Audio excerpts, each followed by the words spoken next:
Hi guys, welcome back to my channel and welcome if you're new. I'm Nika and I make book related videos, and today I'm going to be talking about all the books that I read in the month of July. So I know it's pretty late, but it's better late than never, and that's what I say probably every month. But anyway, today I'm going to talk about all the 10 books that I read in the month of July.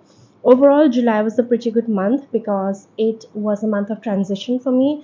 I moved from back home to Delhi again, and if you have ever done anything like that, like moved locations, you know how hectic things can be with arranging, cleaning, organizing, all of that.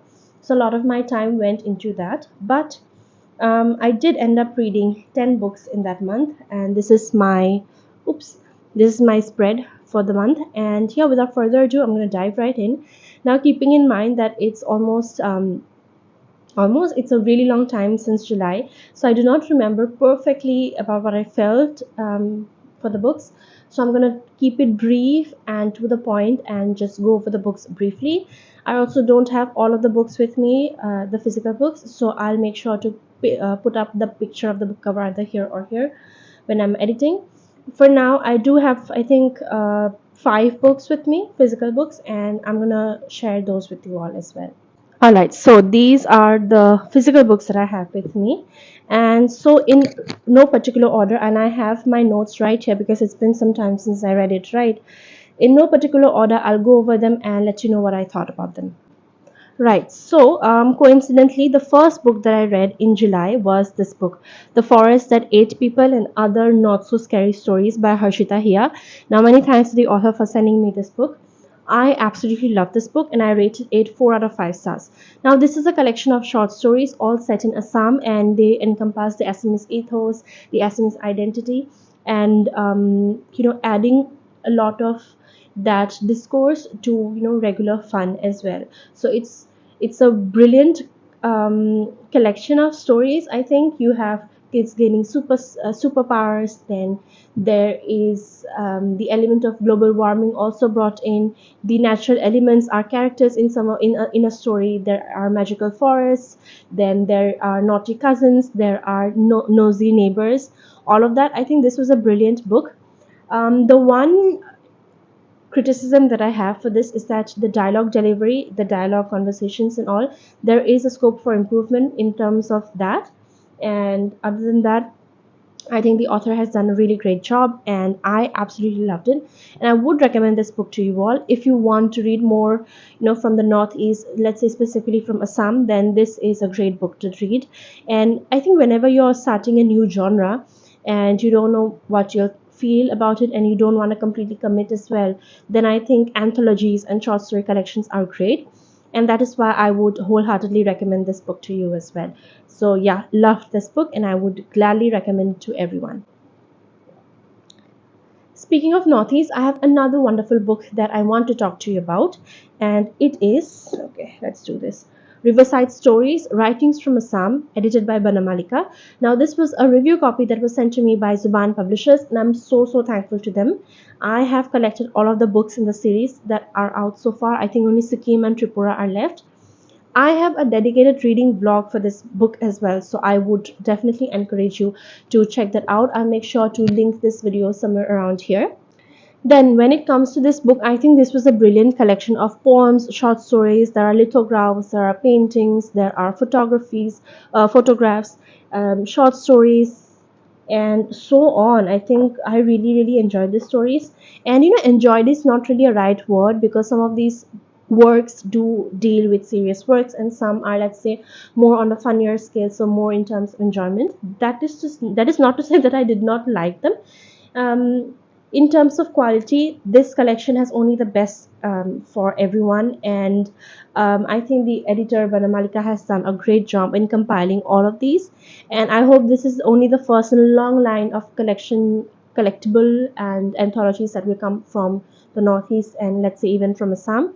Really enjoyed it, and I really liked how all the different authors included or twisted so many of the emotions, and brought forth a more contemporary and more vulnerable as well as real aspect. And that is to say that they, through their characters, the authors through their characters really put forth views which are, great. They're not necessarily always black and white, which is how it is in real life. Things are great. So I think this was a great job. It brought forth the different issues faced by the different sections of the Assami society, which is really vast. There are so many different subsections, different stratas, and all of that. So I think this book really showed that well. It showed the condition of women in the workforce, in dealing with the families, dealing with the people, and all of that. And it's just so good. And I think I really loved it. And coincidentally, Harshita here, who is the author of this book, has also contributed to this, and my former classmate Sarah has also contributed to this, and both of their works were great. So yeah, this was another 4-star read for me, and I definitely recommend you to pick it up as well. Then for a change, let me talk about the two adult romances, romantic novels that I read this month. The first is King of Sloth by Anna Huang. Oops, this is a ticket that I was using as a bookmark. So anyway, this copy belonged to my friend, and I'm very grateful to Prerna for lending me her book.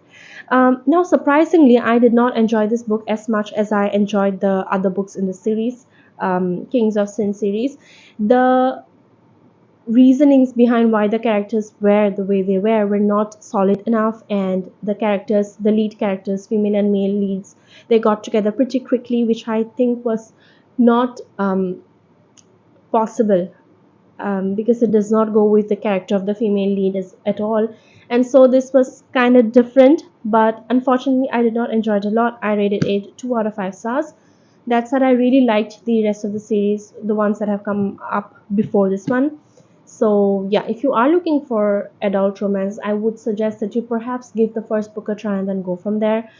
Basically, this is the Kings of Sin series, so every book has people dealing with different uh, one of the 7 deadly sins, right? We have King of Pride, then we have King of Sloth, and all of that I forgot also now. But yeah, I rated it 2 out of 5 stars. Then I also read another romantic novel. I don't know why I'm saying that, an adult romance, and it's more so a novella, and it is called His Convenient Curvy Bride by Iris West. Needless to say, did not enjoy it, so I won't bother talking at all more about it, and I rated it 1 out of 5 stars. Then I also read 2 more books, 2 poetry collections, and the first one is Save Me an Orange by Haley Grace. Now I came across a reel by the author on social media, on Instagram, and I really liked her slam poetry, and I thought I would give it a try. So I got this book, read it really quickly. I think there are some really good pieces in it. It's very contemporary poetry, so there's no rhyme scheme or anything like that. The poems were pretty relatable. I will not deny that, and I enjoyed a few of these poems, and they really hit close to home. There were a few that I really underlined and annotated a lot, and this is a collection that I think I would definitely share, or I would lend this copy to my friends, and I think they would really enjoy it. So yeah, overall it was a good book. uh, won't say it was of a classic level, but that's contemporary poetry for you. I rated it 3 out of 5 stars. Then I also read another book which is called Echoes of Existence by Ritika Das. And overall, it was a pretty good book, collection of poetry that dealt with life, rush of life, and how to deal with all of this pressure and all of that. However, the thing that did not work for me is that every poem felt kind of mechanical, with a sort of lesson in the end, and that did not really work for me. But overall it was good, had good lessons to give. So if you would like your poetry to come with a bit of lessons in them, then I would definitely recommend this book. I personally rated it 2 out of 5 stars.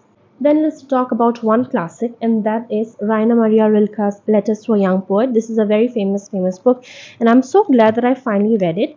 I annotated so much of this book. However, I think that maybe because I have not read classics in a long time, the language took me some time to get into. However, these letters were written by Rilke to a young soldier, and they were about life, about how to live, to create, and so on. And I really did enjoy them. I would say that out of all the letters, it's not like I related or enjoyed all of them, but there were a few letters that really resonated and that I really enjoyed. And so I think for those, it is worth reading the whole collection. So yeah, I rated it 4 out of 5 stars. Then let's talk about a mystery, because I haven't read one in a really long time, a thriller. And this is Murder in the Family by Kara Hunter. Now, this actually belongs to my flatmate, Kadri, and we sort of buddy read it together. And not just buddy read it, we read it together. We sat together and we read this book. It was really enjoyable.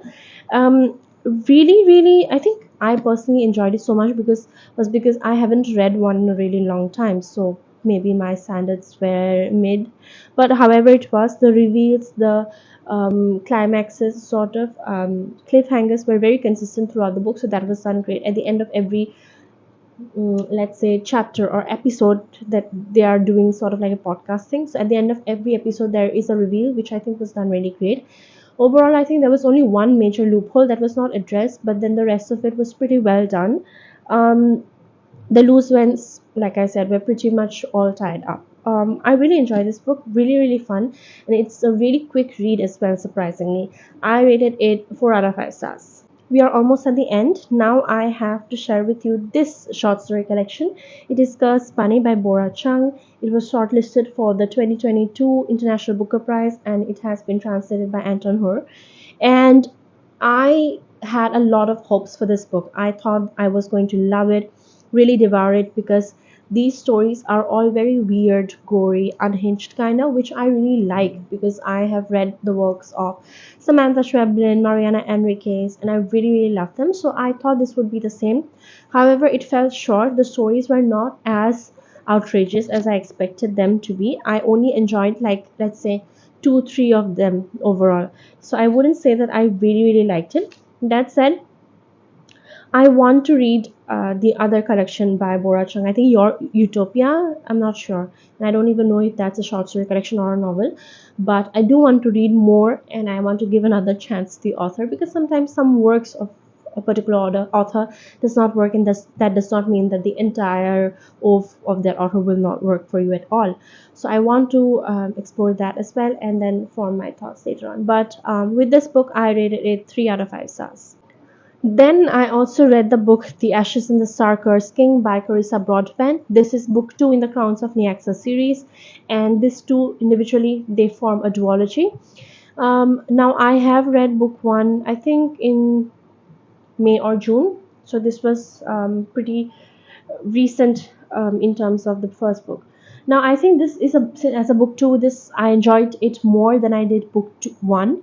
And in book 2 we see a lot of politicking among the characters, because book 2 was more of a broader scale, because in book 1 we had this fight going on the Kajari. It's like a fight to death until the winner emerges, and the winner gets a boon from the gods. So in that scenario, I think the book one was more very personal. The fights were personal among the people, but in book 2 we have the characters at the end, and they are facing the consequences of the decisions they took at the end of book 1. Betrayal, lies, and in spite of that all, love. There's a lot of politics involved, because now, like I said, the world is more broader, and as rulers, of course, you have to do a lot of strategizing, politicking, and all of that. So that was great. The world building was better in this one, because of course we saw a lot more. Yeah, that's it. I really enjoyed it, and I think I enjoyed this more than book 1, like I said. I rated it 4 out of 5 stars. So that's it, guys. Those were all the 10 books I read in the month of July. I hope you enjoyed this video. I cannot believe I took so long to film it, and now I think I'll very soon have to film my August wrap up as well. So that'll come up soon as well. Thank you so much for watching. If you have watched until the end, if you have read any of these books or want to, let me know. And if you have got any suggestions, book recommendations for me based on these books, then don't forget to comment down below, and I'll see you very soon. Let me know what your favorite book in the last month was, and I would gladly pick it up if I haven't picked it up yet. So once again, thanks a lot for watching. I'll see you again very soon. Take care. Bye.